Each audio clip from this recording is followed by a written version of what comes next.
Welcome to the 48-hour rule, a UteNation podcast. The 48-hour rule is now in effect. Well, guys, back for another. Keep missing you guys, man. It's not the same when it's not the season. So we gotta go get that beer in the next little bit, and just start plotting out some of the things that we've been talking about that are going to be pretty fun. But man, as always, dude, thank you guys for joining me. Zach, there we got Doc back on it here with us this week. Doc, how you doing? Doing fantastic. Weather is great. I hear you guys got snow, so I'm doing a lot better than you are. Yeah, but why are you wearing a jacket? Is that a jacket or a hoodie? It's a hoodie because it's 75 degrees, for us I feel so bad for you. Oh man, it's like that's cool. Derek, man, how you doing? How's the baby? She's good, man. Thank you for asking. She's doing great. Girl dad era is a fun one, man. Sometimes my 7-year-old boy, I can't say what I want to do to him on camera because that me. But man, she's almost that size that he can handle you. So yeah, he's growing. Yeah, so I just got to punk him every once in a while. But having a little girl's been fun, man. Thanks for asking. Yeah, of course, Zach, man. How's life? How's the family? And you were one that had a fair amount of snow for it being April today. So yeah, that wasn't fun. But no, everything else is good though. Family's all good, kids all good, stuff like that. So can't complain. For sure, man. Well, let's jump in and start talking about the fun stuff. The NFL draft being the most fresh, right? And so, man, I want to get everybody's take on this. It was a lighter year for the number of Utes drafted, which is kind of crazy to say that when there are still 3 guys, right? Also kind of unique that 2 offensive linemen, 2 tackles go in the first round, and then you don't hear another Ute called until the second to last pick in the draft. But man, Zach, your draft is still pretty fresh, man. So take me through. One of the things that I absolutely loved around that time, one of my favorite things that I've gotten around the drafts and stuff like that. And I don't even know if you remember, but you sent me a message right before the draft. I want to say it was the day of or the night before, thanking me and all the other media guys for everything we had done for you and all your teammates and all the coverage we had done over the years, dude. And that's something that it went a long ways, man. It was probably something little to you, but it meant the world, so. But yeah, dude, take us through your draft process and everything, and the waiting and just the highs and the lows and the stress. To be honest, there was really no highs and lows for me. It was just a weird process overall, just because of having COVID. So like COVID was so obviously so strong and present in everyday life. We didn't know we were going to have a season, obviously like before the draft, and just kind of like trying to follow everything on social media and stuff like that. So I was just relaxing the best I could, and just trying to soak up, how much free time I had, because obviously when you go, like it was a regular year, and you go from playing college football straight into the pre-draft training stuff, and then you go straight into your rookie year. So you don't have a break ever from football pretty much for almost 2 years to some degree. So I was, just trying to enjoy the break I did have, even though it was an unfortunate break, but still try to just take advantage of that. So that way when the season did start and not knowing what to expect and stuff like that, I could, just kind of be in the moment. But it's a great feeling, obviously, to be drafted and have that moment with your family and stuff like that. So it was great to see 3 guys from the school be drafted and have that moment with their families, no matter what round it was. All you want to do is get in. As long as you can get in, you got an opportunity to do something that you probably have been dreaming about for a long, long time. So, it's always a really cool moment. But, just when it does come around, you can go back in your phone, look at photos, whatever it may be, and just kind of like try to put yourself back in that space real fast. But it's a blessing for all the guys that get the opportunity to go play in that league. For sure. When you got drafted, leading up to that, how narrowed down was it in your mind from a team perspective on the teams that you kind of expected to be interested in you and felt like your name could get called by any of them? Or was it really just a crapshoot? I didn't have really any idea, where I was going to go. I was kind of, playing it in my own brain, hoping I can go somewhere with good weather. Like where coach is right now, that was my number one destination. I was like, man, if I can get to Arizona, that'd be beautiful. I'm in a dome. It's low income state taxes, or maybe none. I'm not even sure. Like that's what I was thinking. Was like, all right, good weather, low income state taxes. I knew I think the Arizona needed a running back that year. I think Miami needed one that year as well. So I had like 3 or 4 teams in my brain where I was like, okay, and I had talked to all those teams, so I was pretty optimistic, but I had no idea I was gonna get drafted by Buffalo. um, and I didn't know where the hell Buffalo was at.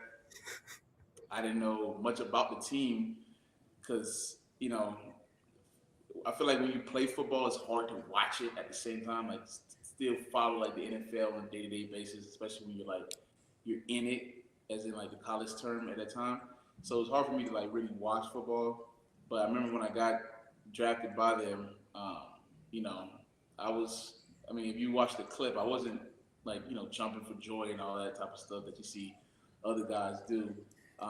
But I was happy inside, and I was internalizing my happiness for sure.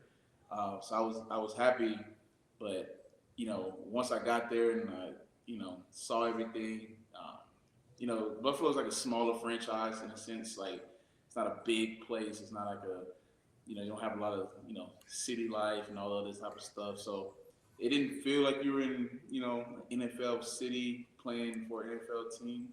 It felt more like a college type town vibe, and stuff like that. But still, nonetheless, that was the team that gave me opportunity to get my foot in.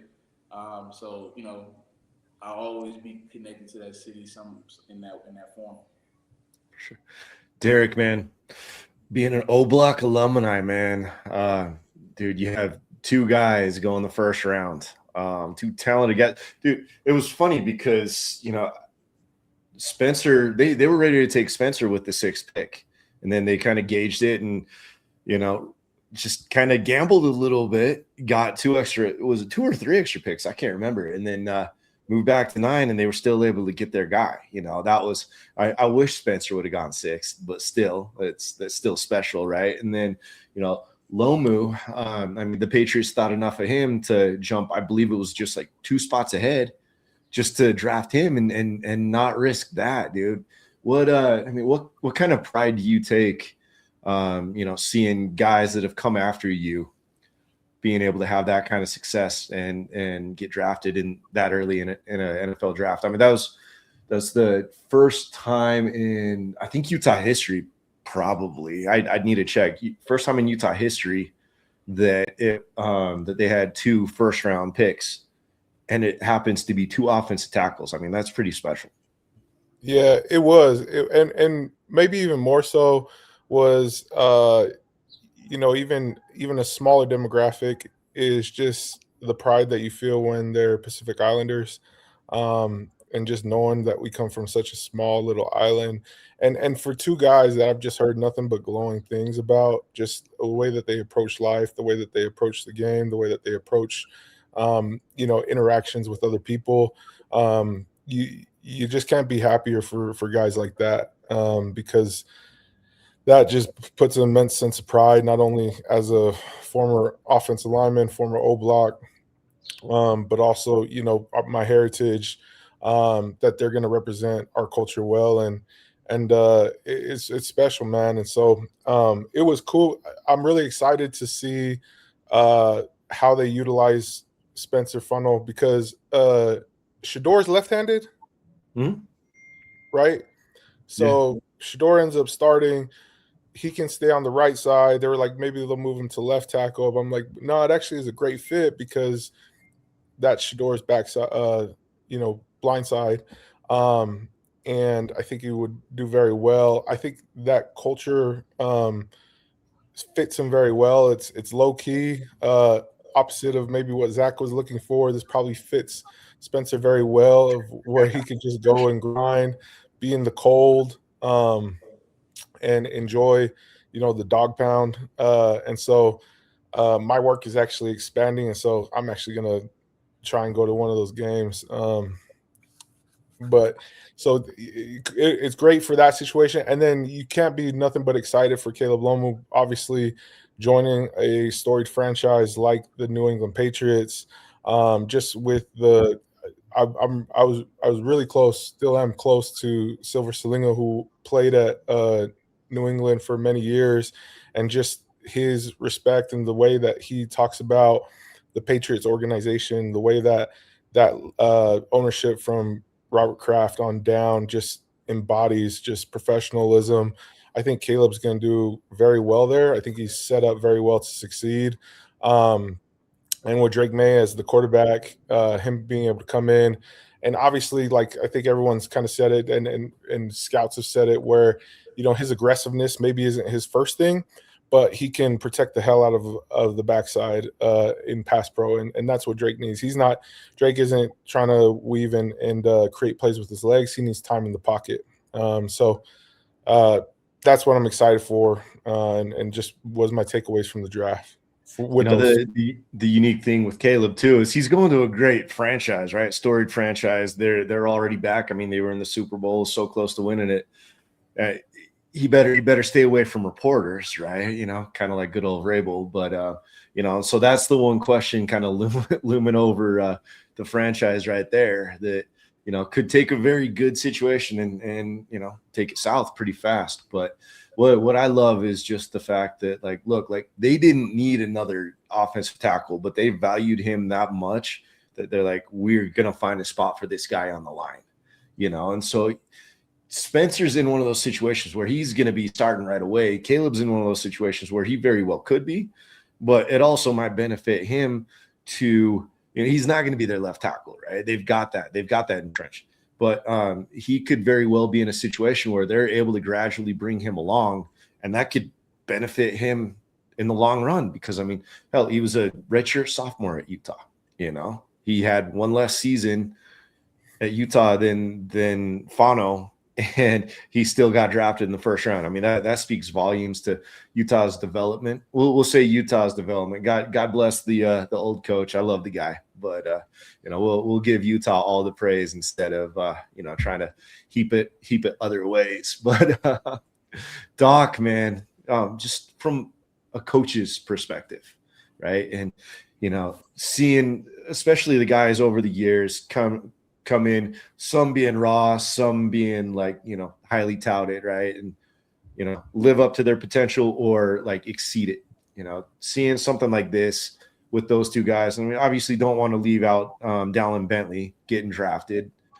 Same time too, I would love you guys' perspective on this. Somebody getting drafted in the 7th round, I would almost, it's cool to say drafted, right? But I would almost rather be able to choose my spot. No, it matters. What's that? I'm gonna tell you, getting drafted matters, and this is I've listened to people say, "Oh, well, I'd rather not get drafted. I'd rather choose where I can go." Well, first of all, the people who you may want to go to may not choose you. That's one. Two, when you're dealing with general managers, okay, and egos, okay, it's no different than a walk-on versus a scholarship.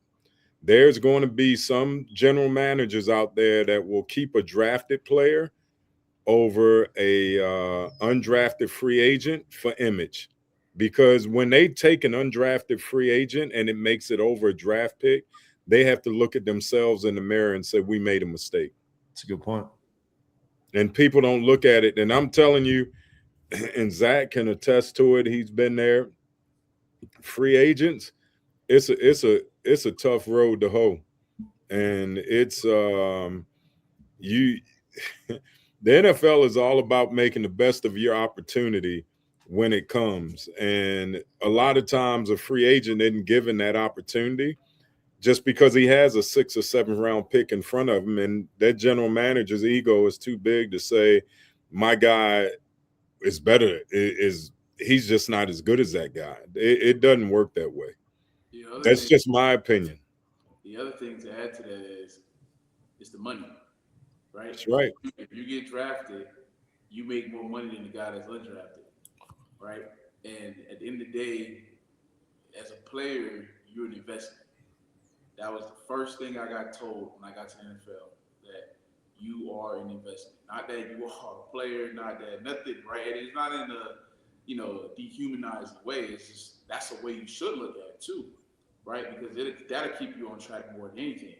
Like you're an investment, so it's like Coach Sands, like if I spend $10 million in this investment, right, and I got this investment over here, now I'm spending $50,000.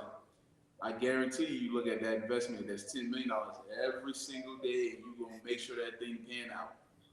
That $50,000 one, you like, all right, I'll look at it when I can. If it makes sense for me, if it work out, then cool. But you're not gonna put no real attention to it, and that's kind of the route that undrafted players are in.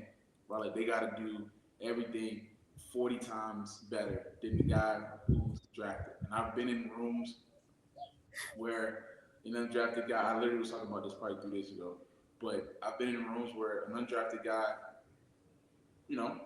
was doing probably better than the guy that we drafted to some degree for a little bit, but he's not going to get those 2 reps that you get the whole day, not finna outweigh the 15 reps that dude who got drafted. That's right. They're going to have a lot more patience and have to give him way more time, just the whole 9. So, yeah, in a sense, like if you had absolutely no chance of getting drafted and you get an invite or you get picked up undrafted, all right, great, and you get to pick your spot depending on what the team needs.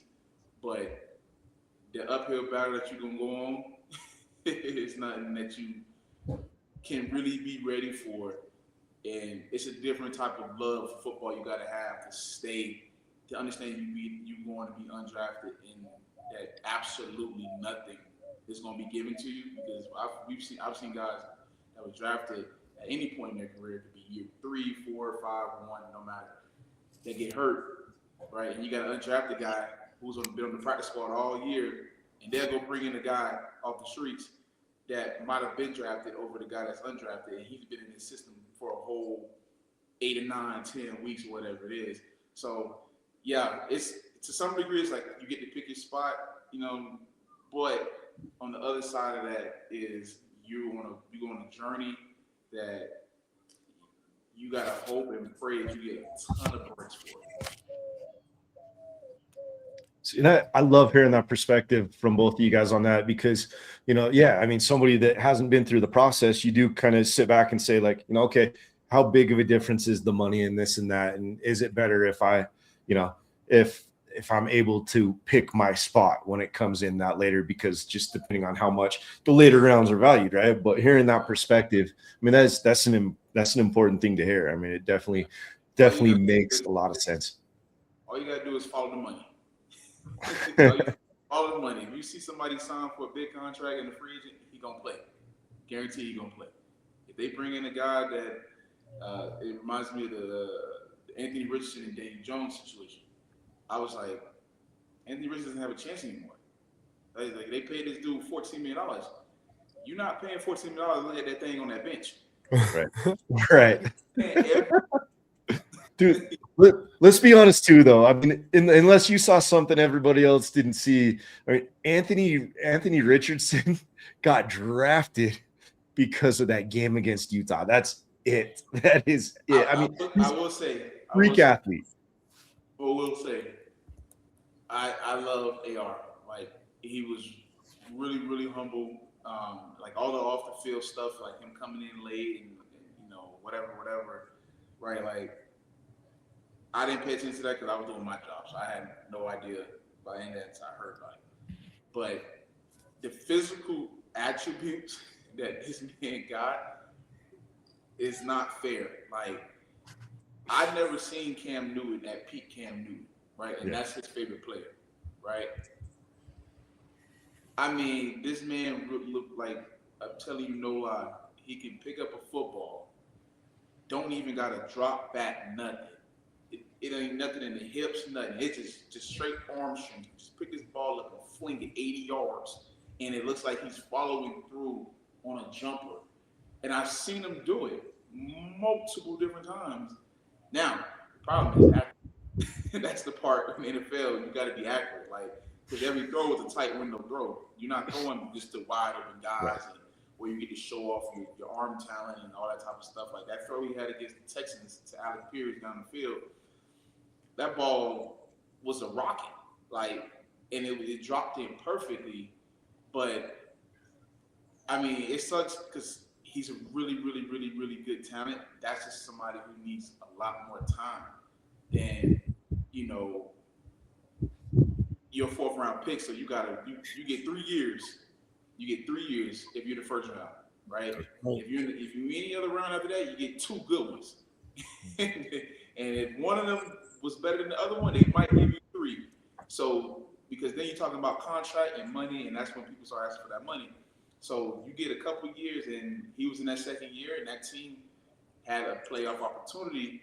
So they kicked him to the curb, which sucked. But back to my point is follow the money. If they gave that man $14 million, he gonna play over that other kid, no matter where he got drafted at. Right?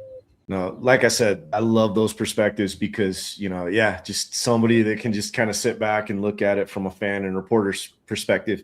It might seem like logical sense on how I brought it up that way. That's why I love having you guys on that explain it just that much more in depth and see those different angles, right? But, Doc, man, you, again, the coach that we shall not name because we want to give Utah credit on this, right?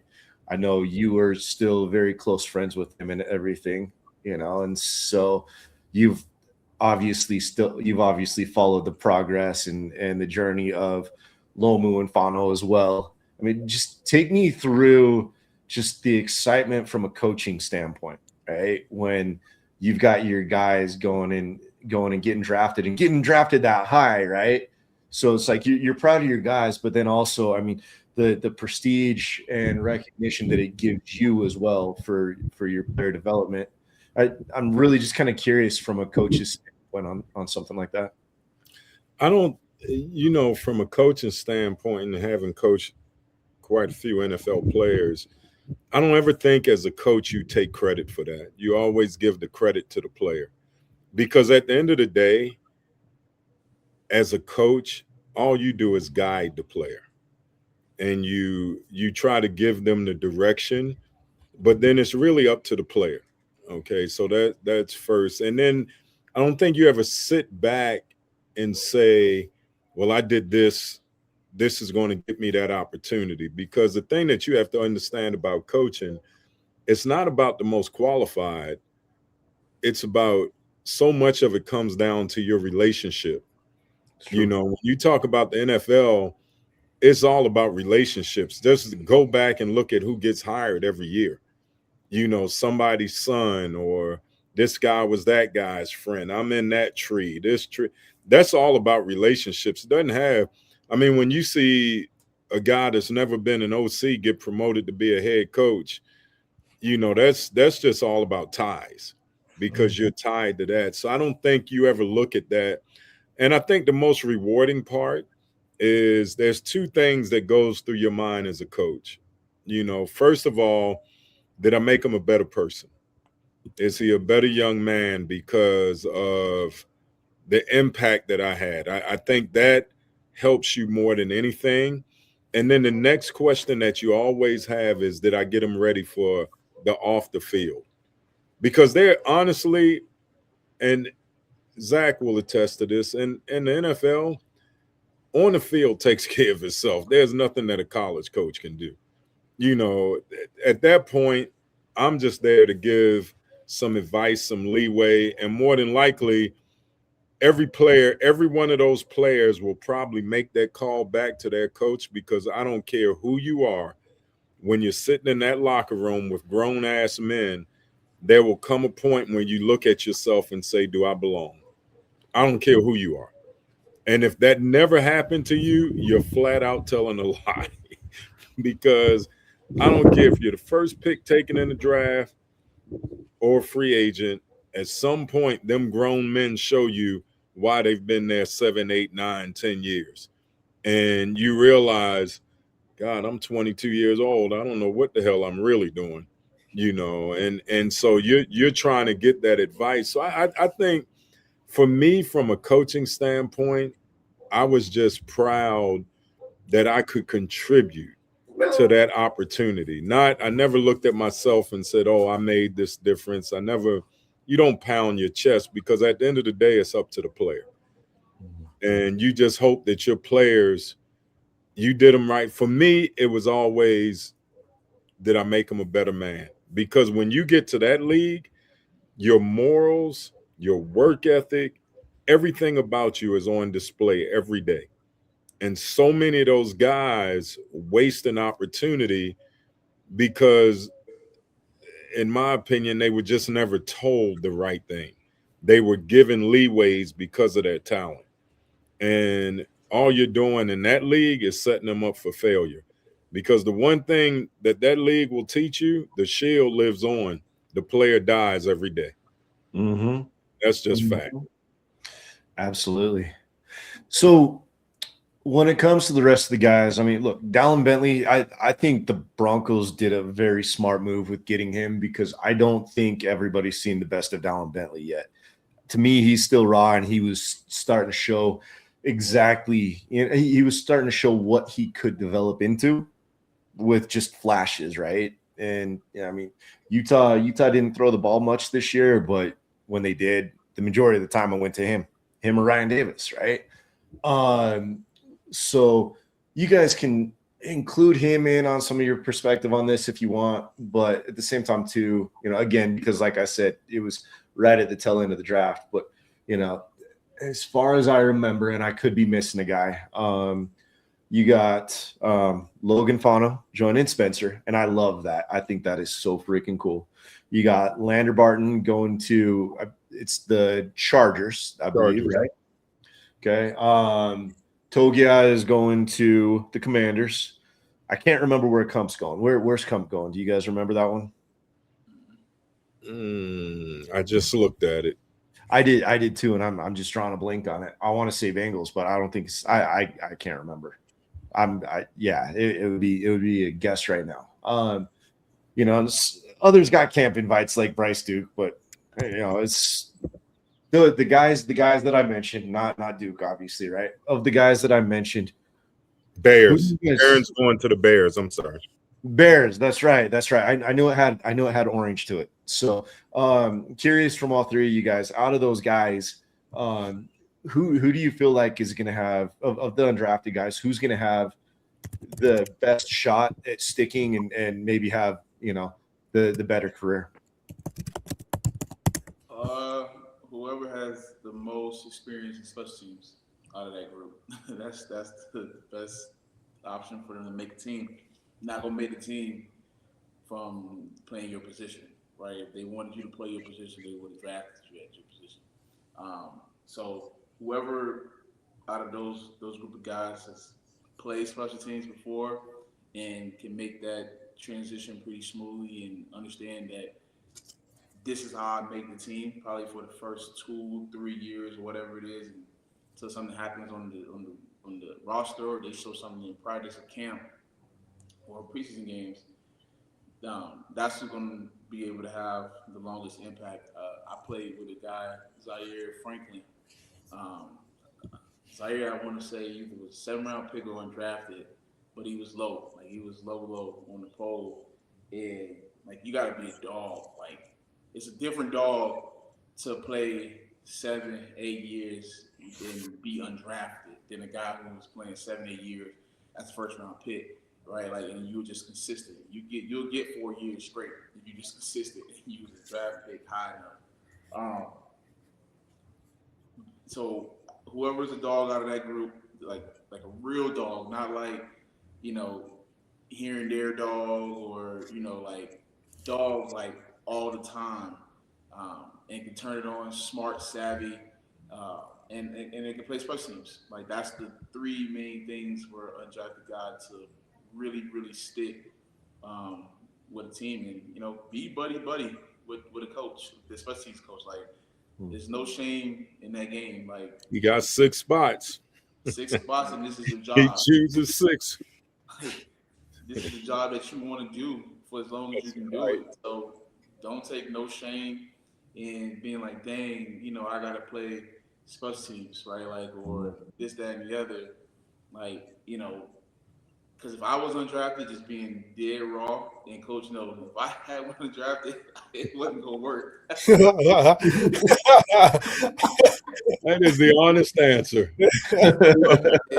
Look, it wasn't gonna work because I saw just how different that you like. One, the person has to be right to really, really, really, really make that, and you really gotta love football like way deeper than maybe some some of your circumstances. Like this thing gotta be way further than that for the guys that really stick into that. Because I love special teams. Like I could not do it. Like I just it was hard. It was hard. I couldn't do that. So if I had to win undrafted and then I knew the special teams was gonna be the only way, yeah, it was gonna be that was gonna be real short lived. I like Lander's chances. And I'm interested in coach's take, but obviously like a linebacker that's versatile. I think he plays special teams. I know obviously Utah used him at like tight end, so he's got like some versatility to him. He obviously has a pedigree with his brothers. He knows he can hear from them, kind of that whole thing of like you got to work it on special teams, and so like that linebacker position can play a lot of different kickoff, kick return, punt return. Offensive line, yeah, good luck because you ain't doing too much on special teams. You ain't doing gunner control. Here's the one question I have for you on this, okay? And any of you guys. The one thing Kump has going for him is center, okay? And that's an extremely unique position because many times in the NFL too, like they'll usually even correct me if I'm wrong, but they'll move guys from other positions over. They play the best 5 guys. Yeah, and so like if an undrafted guy can come in and have that niche with playing that center position well and have the size that Kump does, that's a fair shot, but it is more difficult as an offensive lineman. Let me say this, and Zach is point on. The more money you can take up, the more valuable you are. And I say that if Jaron Kump can play center and guard and squeeze some right tackle in, Jaron Kump becomes extremely valuable. Extremely valuable. If Bentley, and I know he's being drafted so late, probably has the best chance because the hardest position to field in the NFL is a true tight end that can catch and block. Yeah, it's virtually impossible. Okay, and so he does have the size where he could be that guy and run a stick route and run and stretch the field some vertically. So I think he has a real chance. Fano, if he can just get to the quarterback, that's all that matters. If you can show that at that level, you'll get a chance. You will make a practice squad if you show the ability to get to the QB. I mean, that's almost guaranteed. I like Lander too because of the thing about the money aspect. He can go and be a number 4 linebacker, and when I say number 4, I'm talking about in the 2 deep. He's got the size to be a personal protector. He can be on kickoff. He can be on kickoff return on the front line, and that adds up. As long as his attitude is right and the effort is there on those teams, it's hard to coach 6'4", 250. Mm-hmm.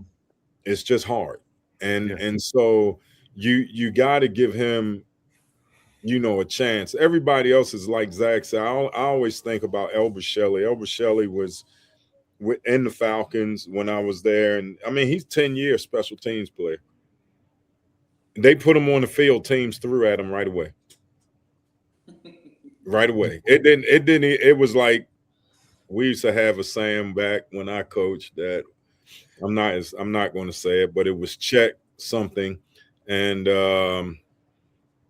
it just wasn't the right proper thing to say at that time. But when you see that guy come on the field, you're like, oh, we're throwing the ball over there.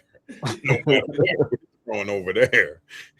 And I can promise you, the quarterback sees that and he don't give a damn what the play call is. He's telling that receiver, run a 16-yard out, you getting the ball. Yeah.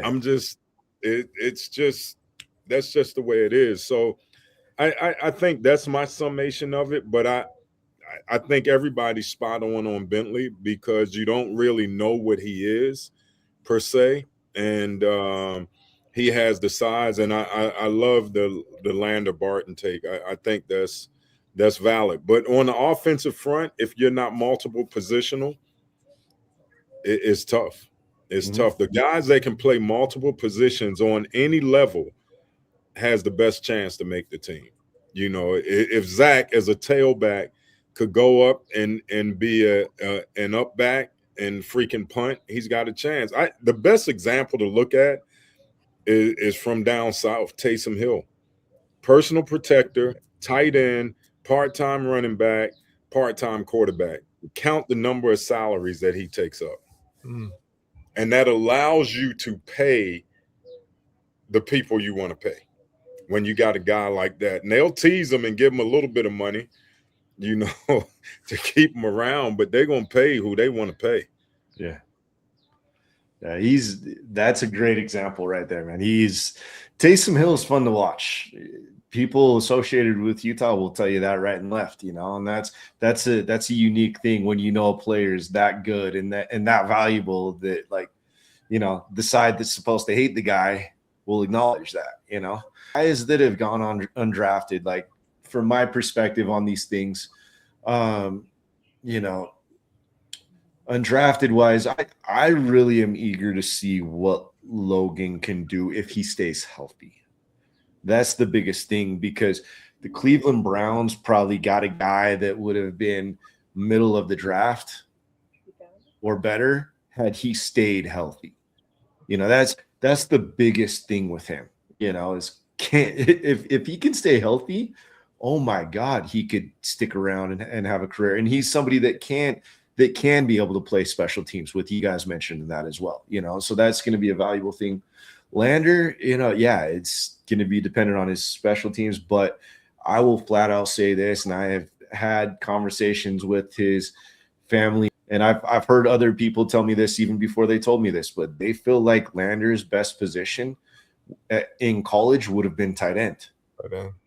And so could the Chargers potentially be seeing something like the Detroit Lions saw in Sione Vaki, right? Do they give him that shot at linebacker first just to see how that would go and then, quickly move him to maybe it's defensive end because, just like little things with his footwork and movement, right? That I've heard people talk about that would be better at defensive end. But at the same time, too, do you give him some reps at tight end, just knowing how intriguing something like that could be, at a position where it's like, look, like NFL teams don't hesitate bringing guys in as free agents that have never played football before, that have been basketball players, and see what they can do.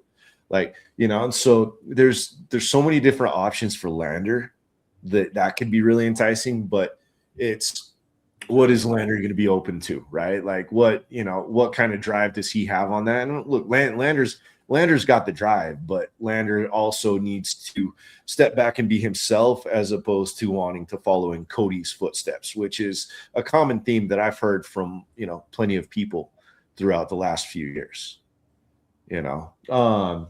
Togiai, yeah, he's I would say he's got the biggest hill to climb. Kump, again, like you guys mentioned, the multi-position versatility that's something that can be of value, but at the same time too, it's more difficult to break in as an offensive lineman, you know. And so, well, guys, let's get wrapping this before we have Zach close it out. Any closing thoughts from any of you guys just on Utah's performance in the draft and draft in general? I will say this, okay? Draft in general, I love seeing Diego Pavia only get a camp invite. He didn't get drafted. He didn't even sign as an undrafted free agent. That just shows you don't be an asshole. Don't act like Johnny Manziel, right? Is that his thing? What's that? Is that his thing? Oh, dude, Diego Pavia, dude. He. Do you remember? Did you hear his comment on the Heisman when he got pissed off that he didn't win the Heisman Trophy? Mm-hmm. Oh man, dude, it was vulgar. Like he ended up having to come back and apologize and everything. He got so much grief. I'll have to find the exact quote and send it to you. It wasn't even necessarily a quote. It was an Instagram post, right, Doc? Yeah, he's just a dumbass. I mean, he doesn't. He's a talented kid that is going to learn the hard way that when Tom Brady retired from the NFL still kept playing. So if Tom Brady retired and they kept playing after 6 years, who the hell are you? You know, and it's hard for young players to learn because they've been put up on a pedestal for so long. In colleges, a lot of coaches will give in and, well, he's talented, we got to make a way. But in NFL, it's all about one thing. That don't happen. It's all about the shield. It's all about the shield. That's true, man. And he's also about a 5'8", 5'9" quarterback trying to make it in the league. So good luck with that. No, he's going to be a good podcaster.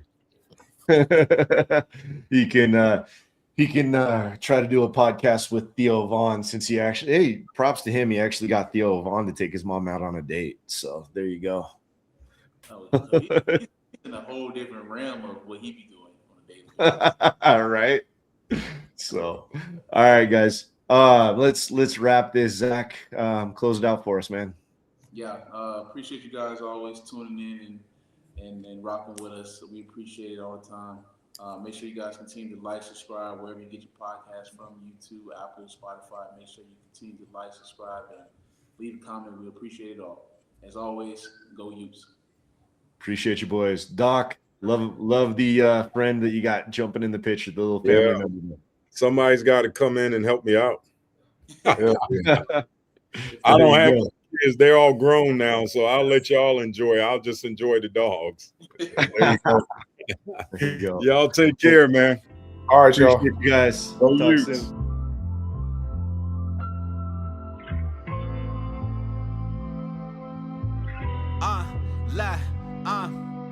Welcome to the players' lab. Yeah.